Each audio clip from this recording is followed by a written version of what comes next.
What's up, YouTube? Welcome to my channel. My name is Brian. This is my first video that I'm doing for this channel.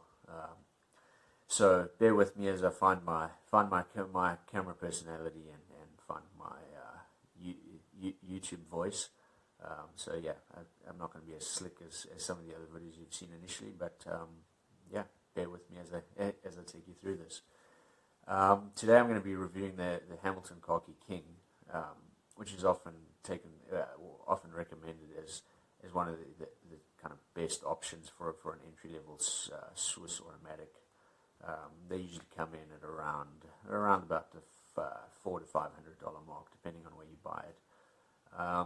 And this is a watch I've had mixed emotions about it. I bought it. Initially, when I bought it kind of as a compromise. I was saving up for something more expensive, got impatient, figured that the Khaki King would kind of satisfy, scratch the itch that I had. And I had mixed emotions about it at first.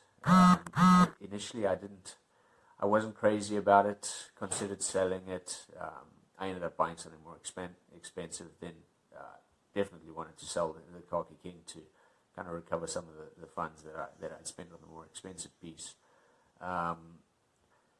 But initially I thought it was kind of very underwhelming and overrated. But before I decided to sell it, I figured I'd give it some more risk time, give it another chance, and I'm glad I did. It's actually turned out to be a great little watch, which now I would recommend as a great option for your first Swiss automatic. And I'm going to be taking you through it in a bit more detail today, telling you about what I like, what I don't like, and hopefully I'll help you make an informed decision. And yeah, it would be great if you like this video and you want to kind of see my growth see my evolution through YouTube and a bunch of other watches that I'm going to be reviewing in the future. Please subscribe, hit that subscribe button down below, and hit the little bell icon if you like this video, if you found it helpful. And yeah, I'd love to see get some comments down below. Let me know what you think of the watch. Let me know what you think of the video. Any kind of positive or hopefully constructive feedback would be great as I get going on this journey. Let's get to it.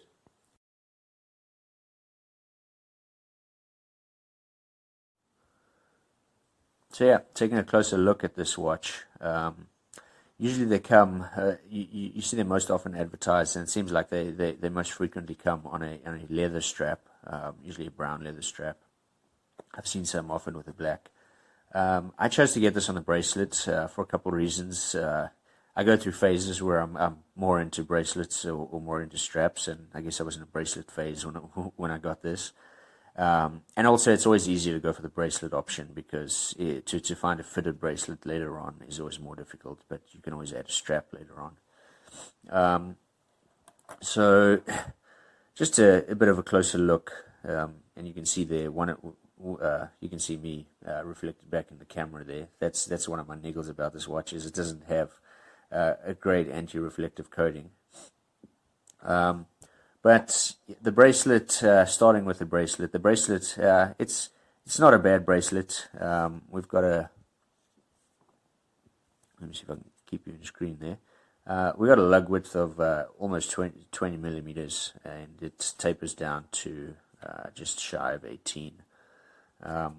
And it's the bracelet is brushed, got a brushed finish all the way along, which I like.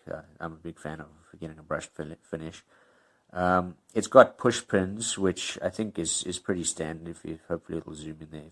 You got push pins, which is pretty standard for bracelets at this price point. So I wouldn't necessarily say that's a negative. Obviously, screw pins are always great, but I don't think you can expect that for a sub $500 watch.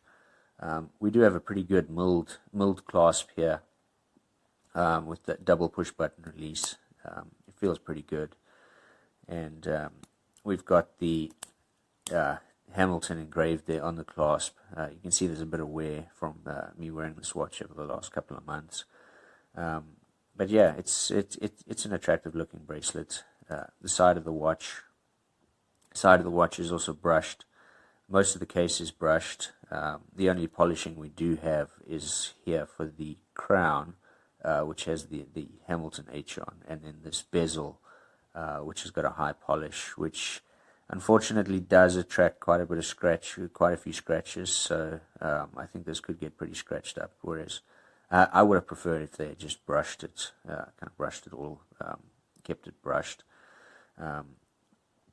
But no watch is perfect. In terms of size, it's a good size. It'll fit most wrists.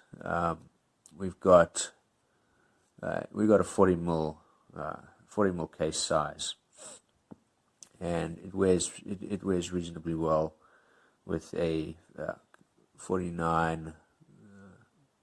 Let's try and get it right there. Call it a 50 mil. 50 mil lug to lug. So it wears pretty well.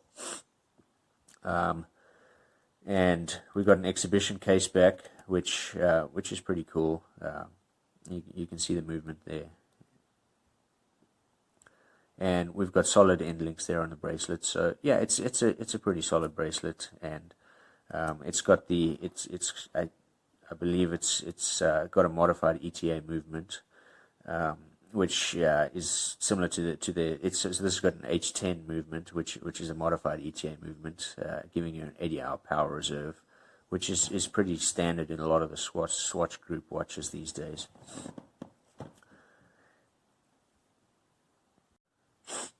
And then just popping a link so we can get a better look at the back of the watch and the exhibition case back. Not a particularly decorated movement, but we wouldn't expect that at this price point. But we do have the custom Hamilton sort of slightly skeletonized rotor there. Let's just spin that around. You can see the balance wheel over there, and screw down case back. Kind of listing the model number. We got the Swiss made and water resistant to 5 bar. And just trying to get a closer look at the watch. As I mentioned, anti-reflective coating is not a strong suit on this. What I do like are those syringe hands which reach out all the way to the minute markers. So it's always easy to get a pretty accurate read of the time. The second hand also extends nicely out, so and I do like that long second hand. I think it's quite attractive as it kind of ticks along.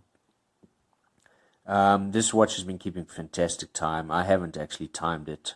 Usually I use a timing app, but I set it about I must have set it about 3 weeks ago, and it's still pretty much showing exactly down to the minute the same time that I have on my computer and cell phone. So. I would say it's probably only within it's within a couple seconds a day. Nothing I can complain about there. Doesn't have a screw down crown, just a push pull crown. It does hack there, as you can see. The second hand is stopped. I would have liked a screw down crown. I'm a little bit doubtful of the water resistance. I wouldn't. It says it's 50 meters, but the lack of a screw down crown always makes me a little bit weary. So. I would avoid taking this for a swim. I would probably put on one of my other watches if I were taking this for a swim. But overall, I mean, it's a solid watch. You can see it's very well finished. I really do think the case finishing and the bracelet finishing is pretty good. The sapphire crystal is good. It keeps fantastic time. If we can focus a bit closer there, you can see there it's got the at the bottom there. Hopefully you can see it. It's got the Swiss made. It's got the day and date complication, which is great. So this is it is polarizing with having that the day there at the 12 o'clock position. Some people love it, some people hate it. I don't mind it too much. If I were to redesign the watch for myself, I would probably get rid of that and just have the date. But otherwise, there's not much I can find fault. Find faults with this watch. The end lugs, they don't line up completely well, so it does it doesn't sit perfectly smoothly on wrist. But for the price point, I don't think you're gonna do that much better. The movement is really solid, and it's just a good everyday watch. And I think if you accompanied this with something like a G-Shock, you probably wouldn't need another watch. I mean, it's a great everyday watch. So yeah, if you found this review helpful, please like below, subscribe if you'd like to see some future watch reviews that I've got planned, and yeah, let me know in the comments what you think. Thanks, guys. I'll see you in the next one.